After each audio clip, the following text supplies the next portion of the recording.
नित्य अवतार संत जन हन, साध रूप अपना तन धारिया। संतन पह आप उदाहरण आयो। संतां दे राही वो परमात्मा आप जीवां दे उधार करन वास्ते आउंदा है।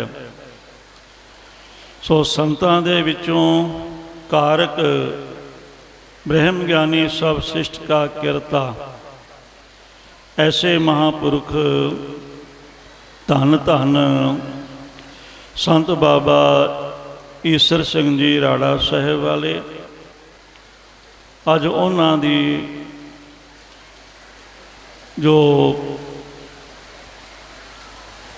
वरेगंढ है, जन्म दिहाड़ा है, ये पावन पुरब मनाउण वास्ते आपां सारे इकत्र होए हाँ। जिवें आप जी नूं स्टेज सकत्तर दी सेवा निभा रहे ज्ञानी रणधीर सिंह जी ढींडसा दर्शा रहे सन कि परसों तो लगातार दीवान चल रहे हैं। वड्डी गिनती विच संगतां हाज़रियां भर रहीआं हन ते इंद्र देवते ने भी मीह दे राही मीहों पया परमेश्वर पाया, जी जंत सब सुखी वसाया। ये फुल्लां दी वर्षा कीती है, उन्हें अपनी खुशी का प्रगटावा किया है। तो बरसात हुण करीबन हट चुकी है। हर वार दास हाज़री भरदा है पिछले बहुत सालों तो। इस तरह ही 15-20 मिनट अद्धा घंटा बरसात पै के उस तो बाद फिर मौसम साफ हो जाता है। सो ऐसे महापुरख जिन्हां ने अनेकां जीवां दा उधार किया। गुरुमुख कोट उधार दा दे नाव है एक कणी। अपनी बंदगी विचों नाम दा किणका मात्र दे के करोड़ों जीवां दे उधार करन वाले महापुरख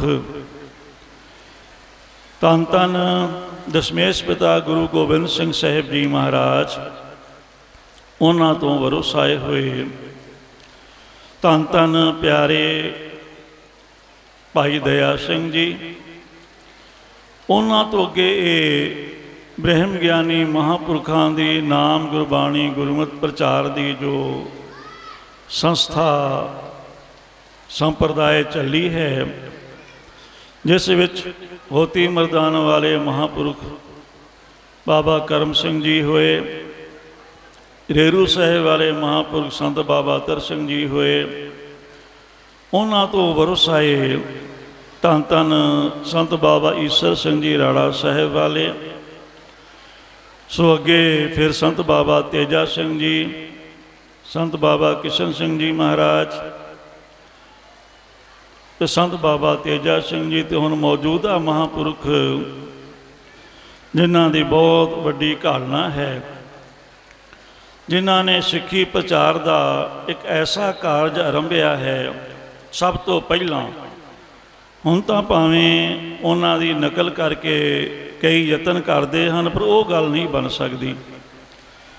ईसर माइक्रो मीडिया सो इलैक्ट्रॉनिक सिस्टम दे विच उन्होंने जो गुरु ग्रंथ साहिब महाराज दे 3 टीकियां दे अर्थ करके 3 टीके संपूर्ण गुर प्रताप सूरज ग्रंथ सारा, पंथ प्रकाश सारा, भाई गुरदास दियां वारां, कवित सवैये, भाई नंद लाल जी दियां गज़लां, बहुत सारे ग्रंथ 13 सालों की बहुत वड्डी मेहनत दिन रात एक करके जिन्हां ने ये बहुत वड्डा कारज करके संगत नूं सौंपिया। अज हर विद्वान गुरसिख मोबाइल दे विच ईसर माइक्रो मीडिया डाउनलोड करके ये सारे ग्रंथां नूं 3-3 टीके, फरीदकोट वाला टीका, इस तरह ज्ञानी हरबंस सिंह जी का टीका, सत्तो वाली गली का टीका, ये सारा कुछ ही सो एडी वड्डी जिन्हां ने सेवा निभाई है। मौजूदा मुखी महापुरख संत बाबा बलजिंदर सिंह जी वो भी स्टेज पर हाज़री भरन वास्ते पहुँचण वाले हैं। 10 तो पहला बहुत सारे महापुरखों ने हाज़रियाँ लवाइयां हैं। संत बाबा रणजीत सिंह जी ढिंगी वाले सो हुणे ही स्टेज पर आए हैं, जो गुरु घर के श्रोमणी सिख प्रचारक हैं।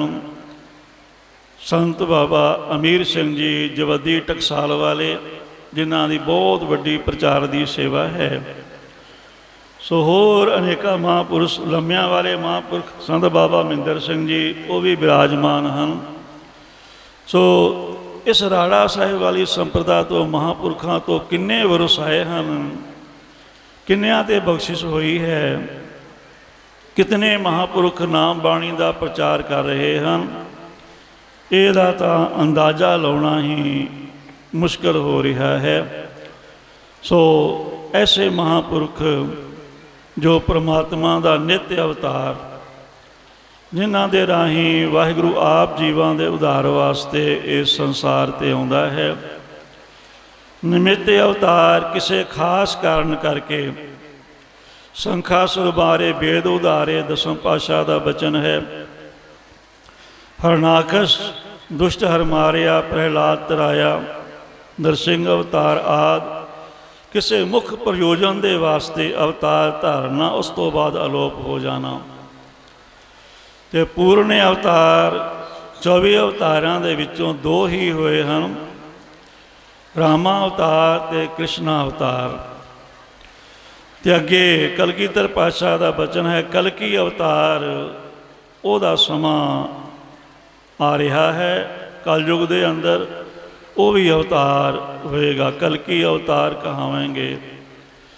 कलगीधर पातशाह के बचन हैं। सो पूर्णतम अवतार।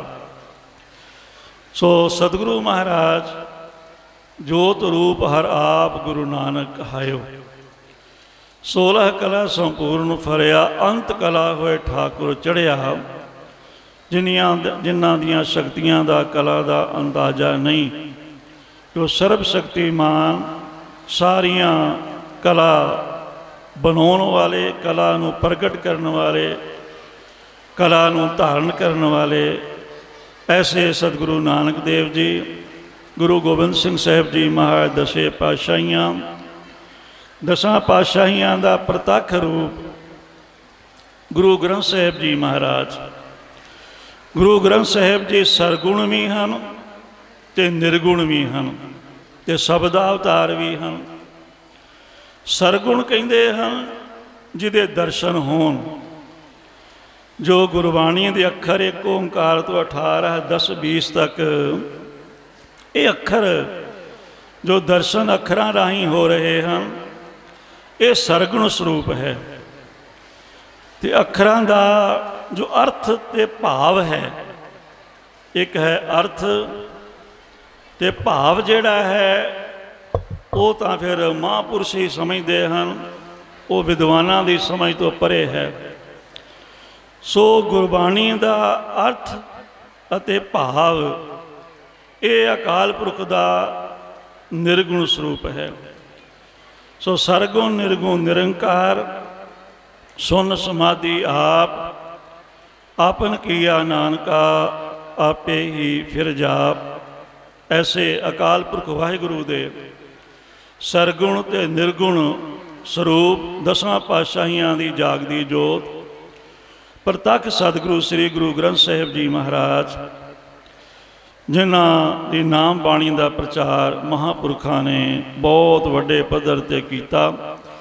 सो समा इजाजत नहीं देंदा, क्योंकि पंथ दे उच्च कोटि के महान विद्वान तो जिन्हां तो विरासत जिन्हों प्राप्त हुई है, धन धन बहादुर बाबा विधि चंद छीना गुरु का सीना, उन्हां दे खास परिवार दे विचों होण दा भी माण है। ते पंथ अंदर सतगुरु जी ने विद्वता भी बख्शिश की है। 10 पातशाह की बाणी चढ़दी कला दे सहित गुरमत प्रचार करना, पुरातन जो 10वें पातशाह की चलाई मर्यादा उस ते दृढ़ता दे नाल पहरा देना, ये इन्हां दे हिस्से विच आया है। मुराद है बाबा बंता सिंह जी मुंडा पिंड वाले, उन्होंने आप संगतां दे दर्शन करने हैं। दास की इतनी हाज़री प्रवान कर लैनी कि दास नूं तां सारियां बख्शां वड्डे महाराज जी पासों प्राप्त हुईयां। दास तां इस परिवार का ही एक हिस्सा है, महापुरखों के परिवार का, इस घर का। सो इतनी हाज़री प्रवान, भुलां गलतियां दी खिमा। वाहिगुरू जी का खालसा, वाहिगुरू जी।